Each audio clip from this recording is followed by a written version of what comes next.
Ladies and gentlemen, this has to be the most amazing and brilliant political strategy of all time. President Trump is going to force the Democratic Party to impeach him. And this is absolutely breathtaking to see an entire media machine, political machine, apparatus, paradigm, going after one man. You have corrupt intelligence chiefs. Well, let's just count all of these adversaries on one hand, or two hands.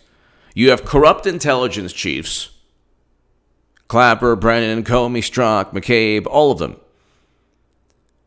who presided over and who fabricated investigations utilizing the country's resources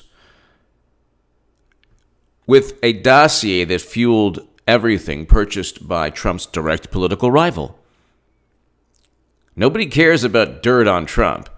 It's miraculous. It's amazing how they can always purchase negative information on Trump, whether it's Clinton with the Steele dossier or Alexander Downer giving gossip or hearsay. And by the way, I'm wearing this shirt, and I was the first person on YouTube to wear this shirt since 2017 until today.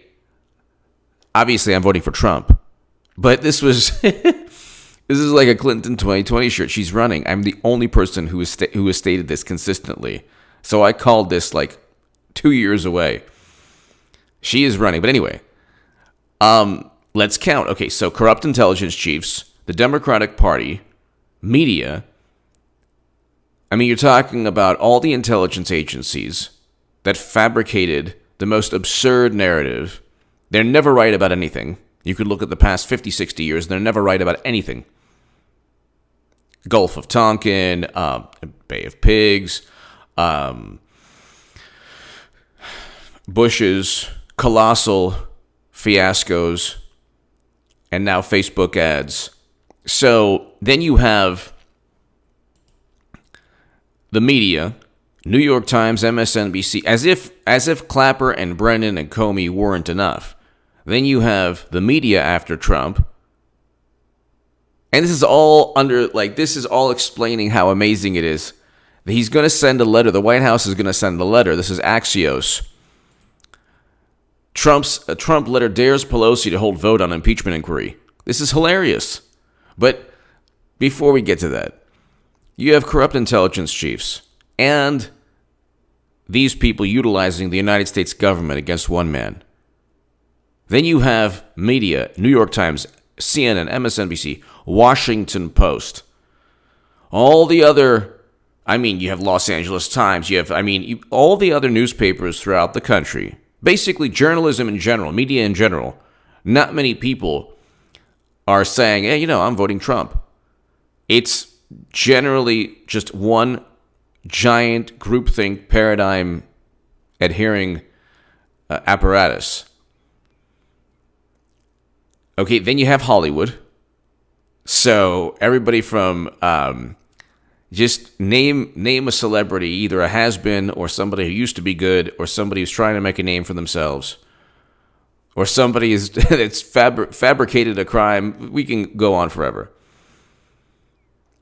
All of Hollywood, corrupt intelligence chiefs, the Democratic Party, media. What else? College campuses, generally. And he's still winning. And yet, you have all of these very influential segments of the United States population. And yet, you still can't get the Democratic Party to impeach President Trump. They wanted an impeachment inquiry to pave the way for Clinton, like I've stated a long time. They want to prolong as many ridiculous investigations while at the same time sweeping under the rug and calling everything a fantasy regarding real and actual conflicts of interest, whether it's the former vice president, but definitely about Clinton. Clinton is right now, the golden moo right now is trying to find some way to get in. And it's just, she probably already has, her moment. Just, she's ready to just announce formally, eventually, whether it's tomorrow or a day before Super Tuesday, it'll happen. But let's read this. The White House is planning to send Nancy Pelosi a letter as soon as Friday, or today, arguing that President Trump, this is the Axios article, and his team can ignore lawmakers' demands until she holds... Okay, so, wait, let me start. The White House is planning to send Speaker Nancy Pelosi a letter as soon as Friday arguing that President Trump and his team could ignore lawmakers' demands until she holds a full House vote formally approving an impeachment. Why it matters. By putting in writing the case that Trump and his supporters have been making verbally for days, the White House is preparing for a court fight and arguing to the public that its resistance to Congress's requests is justified. Trump wants to force House Democrats in vulnerable races to be on record if they favor pursuing impeachment. Republicans also say the minority party can exert more influence over hearings and other aspects if an inquiry, once it's formalized with a vote. By calling this an inquiry without holding a vote, Pelosi and Democrat committee's chairman are having it both ways. So what they're trying to do is they're trying to get the ball rolling on impeachment without getting the ball rolling on impeachment. And this way they have the media beating the drums of, oh my God, the Senate's not going to convict Trump of anything because he hasn't done anything. There were no high crimes and misdemeanors. It's not like he has a foundation accepting money from Uranium One. Which I don't care what anyone, whether it's Max Boot, he just came out with an article tossing that aside. In the Washington Post, gee, that's bizarre. It's funny how the Washington Post and New York Times give a voice to everyone in the establishment. But anyway, you get Uranium One executives giving money into a foundation, and then miraculously, for what reason? That's the question. When you have William D. Campbell, who actually is, as somebody, a true whistleblower, who testified in Congress. This gentleman testified in Congress numerous times, stating that Russian lobbyists were bragging about their influence over the Clinton Foundation and President Obama's administration.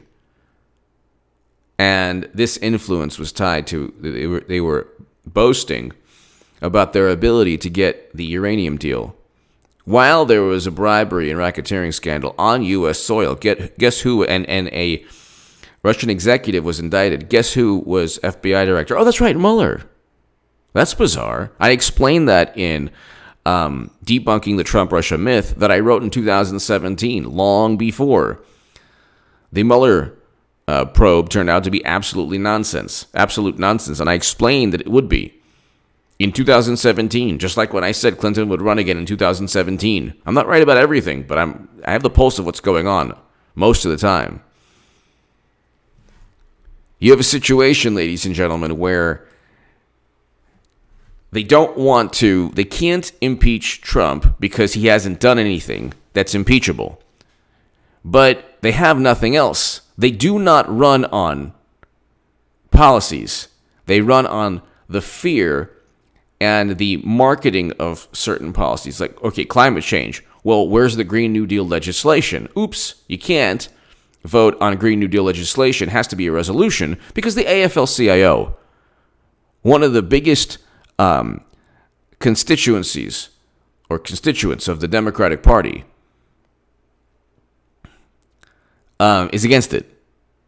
Okay, ever wonder why the AFL-CIO is against it? And Warren is championing it. And guess what? Warren and then Biden, you can just... It's this whole thing, I saw this a mile away. It's playing out exactly the way I said, because the thing is, I've been a lifelong Democrat. I'm a Trump supporter, but the Huffington Post called me the biggest Bernie Sanders booster on the internet. The Washington Post called me the unofficial scribe of Sanders' most hardcore voters. God bless Bernie Sanders. I wish him a speedy recovery. Now, I disagree, obviously, with what he did, which is foment the same nonsense that said Russia informed the country through a hack that the DNC was cheating him. That's absurd. That's absurd. But he could have won in 2016 if it was a fair primary. 2016 will be replayed every 4 years until Democrats realize and admit that they cheated somebody. And they cheated somebody that millions upon millions of people thought embodied the ideals, not just of the left, actually. At that point, it's not the Bernie of today. So he's changed completely. It was Bernie Sanders more along the lines of a very inclusive type of person, where, I mean, there were Republicans at that point in 2016, conservatives who were like, you know what, I like his anti-war stance. I like his he's against the Trans-Pacific Partnership. Look, there are many parallels between Bernie 2016 and Trump. And that's why I wrote in the Federalist why Bernie voters should vote for Trump in 2020. Read my article in the Federalist.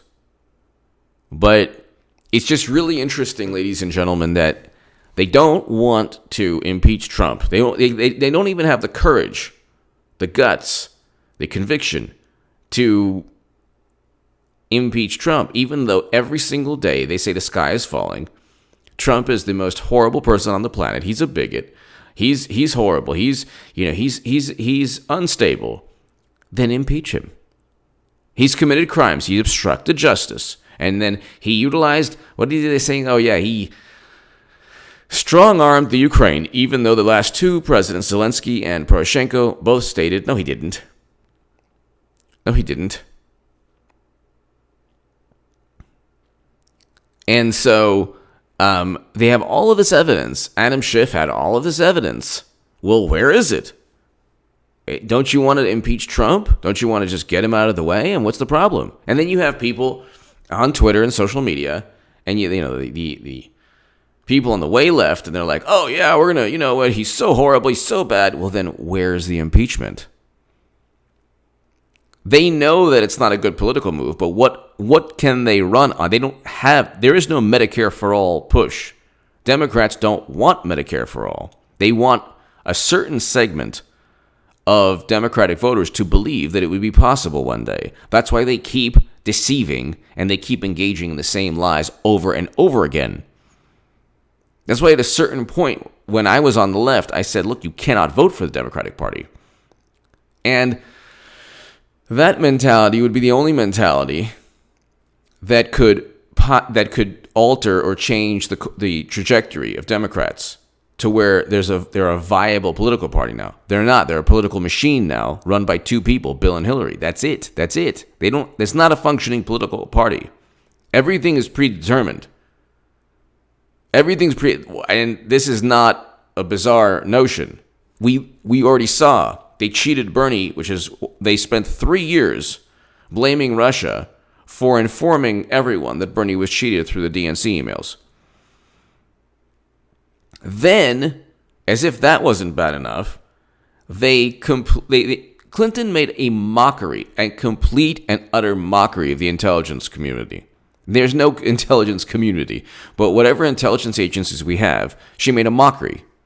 She had servers outside of the United States government with top secret intelligence and special access program intelligence and thousands of classified emails. Now, there's William Barr has a renewed Clinton email probe. So, they're all up the creek without a paddle, especially the 130 people who were part of the probe who emailed Clinton. Because when they emailed Clinton classified intelligence, which is what is now being investigated, which will all lead back to how they were able to transfer. How was Clinton able to transfer top secret and special access program intelligence? How are these people, and there's 130 people who are looking at the State Department, how did they just press send? They just press send and that's it? I mean, how is it possible? So they're up the creek without a paddle. This is really bad for them. If you're at the State Department and you sent Clinton an email, you need to now spend tens of thousands of dollars on lawyers because William Barr is almost certainly going to come after you. And John Durham. You emailed classified intel outside of the United States government. How do we know? Because Clinton's servers were not, the United States government had no access to Clinton's servers. This is what all the wonderful people in media don't care about, which happens to be the biggest issue on the planet. The same people who said Madam Cyberhack would win Texas are the same people who said just like a couple hours before the election, he has a 99% chance of winning, are the same people who said the Steele dossier makes sense, are the same people who said, oh my God, Trump's going to be convicted and he worked with Russia, who are the same people who then said, oh, he obstructed justice, who are the same people who are now saying, whether it was Stormy or Avenatti or whatever, or Michael Cohen or whatever,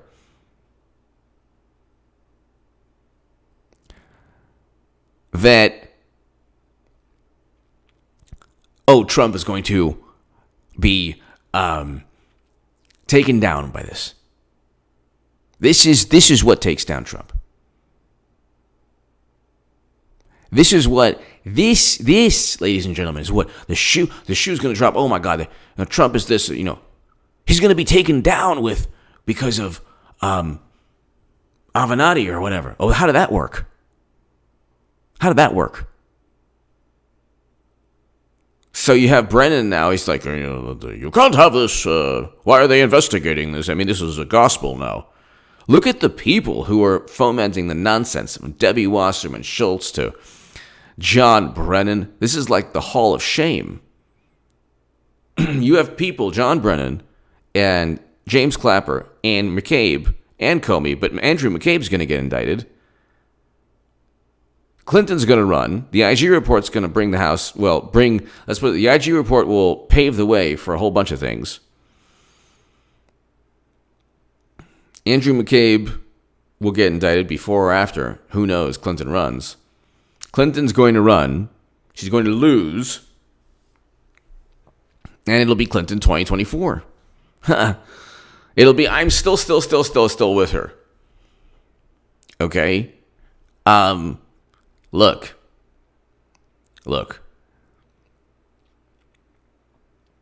When you have CNN panelists talking about the primary, the Democratic primary, or when you have people, Democrats on Twitter or social media talking about, they are looking at it from the vantage point that it's a political party, that any candidate based on merit, that there's a system of meritocracy to where a candidate could just move up the pack like a horse race or something.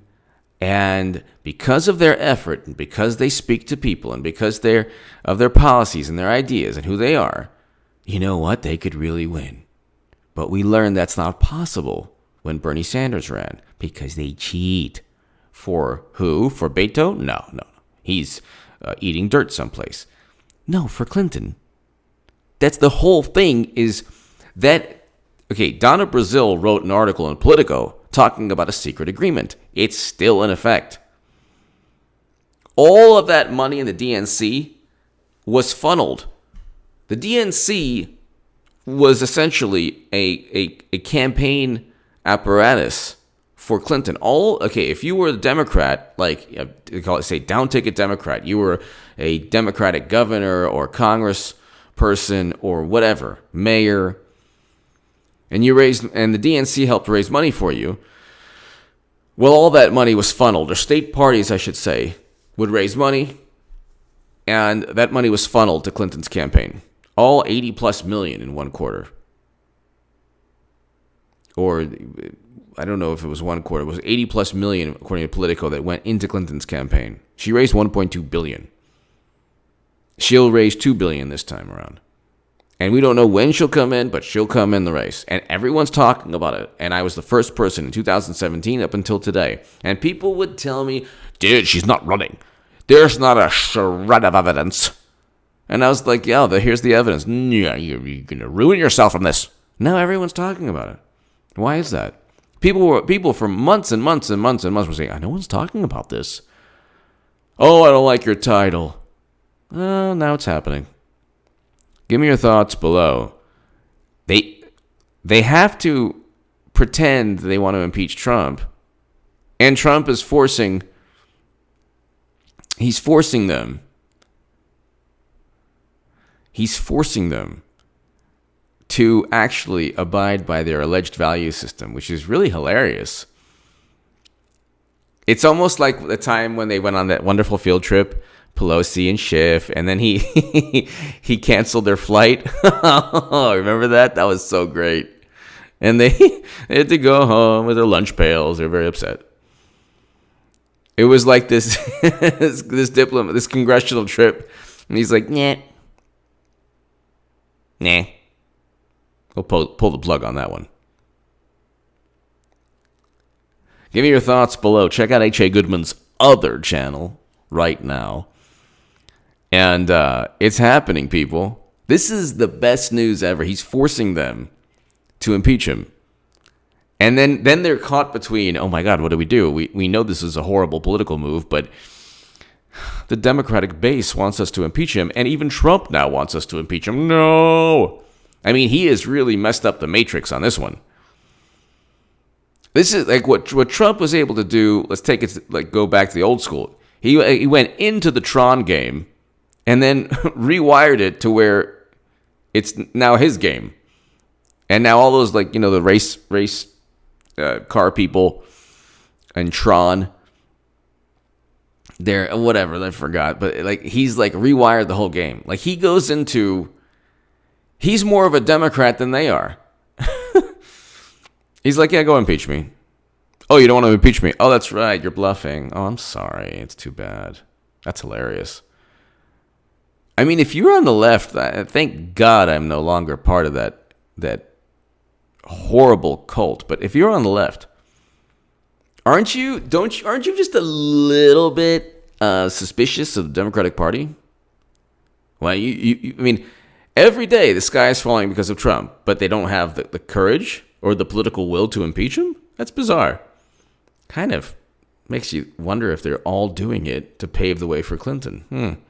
Give me your thoughts below. Clinton's running, ladies and gentlemen. The golden moo will rise again. Excuse me. She'll rise again. And they're going to lose again, by the way, in 2020. But there's always 2024 for Clinton. Give me your thoughts below. Thank you so very, very much. Check out H.A. Goodman's other channel.